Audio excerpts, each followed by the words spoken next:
एक आदमी जैसे ही ओल्ड एज होम में काम करने आया, उसे एक बहुत ही अजीब बात पता चली। वहाँ रहते तो सिर्फ बुजुर्ग लोग थे, पर उनके कमरों से हमेशा कुछ अजीब आवाजें आती रहती थी, कुछ रहस्यमयी आवाजें। अब क्योंकि मैक्स को बड़ी मुश्किल से ये नौकरी मिली थी, इसलिए वो इस पचड़े में नहीं पड़ना चाहता था। वापस जाने पर मैनेजर उसे रोज के काम समझाने लगा, जैसे कि दिन में 2 बार कूड़ेदान साफ करने हैं और कारपेट भी हमेशा साफ रखना है। साथ ही मैनेजर ने एक बात पर खास जोर दिया कि कुछ भी हो जाए, ओल्ड एज होम के चौथे फ्लोर पर नहीं जाना है, क्योंकि वहाँ रहने वाले बुजुर्गों को गंभीर दिमागी बीमारी है। दोपहर में वाटर थेरेपी क्लास के दौरान एक बुजुर्ग औरत मैक्स को पहली नजर में देखते ही खुशी से खिल उठी। उसका अंदाज ऐसा था जैसे कोई 18 साल की लड़की शर्मा रही हो। जब दोनों बातें कर ही रहे थे कि तभी पानी के नीचे एक बुजुर्ग के सिर से अचानक बहुत सारा खून निकलने लगा। वहाँ फौरन अफरातफरी मच गई, लेकिन डॉक्टर ने कहा कि जब तक सब लोग बाहर नहीं जाते वो इलाज शुरू नहीं करेगा। और मैक्स को सबसे ज्यादा डरावना तब लगा जब चौथे फ्लोर के एक बुजुर्ग ने उसे घूरना शुरू कर दिया और उसकी आंखों में एक अजीब सी वहशत भरी नजर थी। रात होते ही उसे एक भयानक सपना आया। उसने सपने में देखा कि कोई लगातार उसके कान में फुसफुसा रहा है, जैसे कोई पुराना मंत्र पढ़ रहा हो। ये सुनते ही वो एकदम से घबराकर उठ गया। शुक्र है ये सिर्फ एक सपना था। पर जैसे ही उसने खुद को संभाला, ऊपर से अचानक एक दर्दनाक चीख सुनाई दी। ये आवाज सुनकर तो उसकी रूह कांप गई। तभी मैक्स ने डरते हुए देखा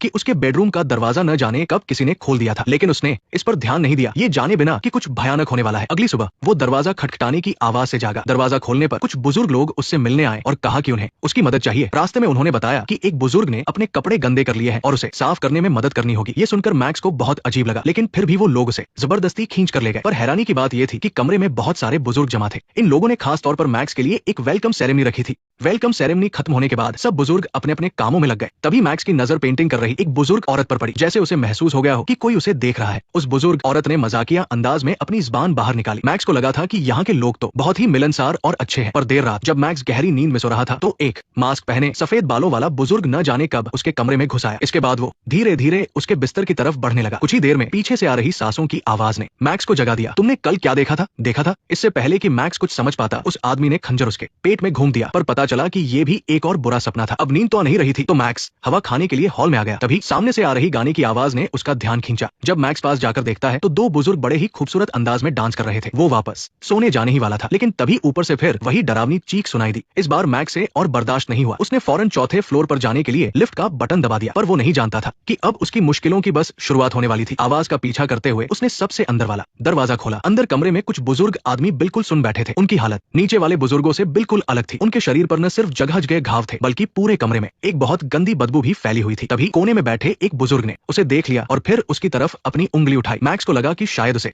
मदद की जरूरत है, इसलिए वो बिना कुछ सोचे समझे उसके पास चला गया। पर तभी वो बुजुर्ग पागलों की तरह उसकी तरफ रेंगने लगा और फिर अपने नाखूनों से उसके शरीर पर खरोंचने लगा। गनीमत रही कि मैनेजर ने सही वक्त पर आकर उसे रोक लिया। इस घटना के बाद मैक्स को डायरेक्टर के ऑफिस में बुलाया गया। उसने डायरेक्टर को समझाया कि उसने ऊपर से एक डरावनी चीख सुनी थी, इसलिए वो बस जिज्ञासा के मारे ऊपर चला गया था।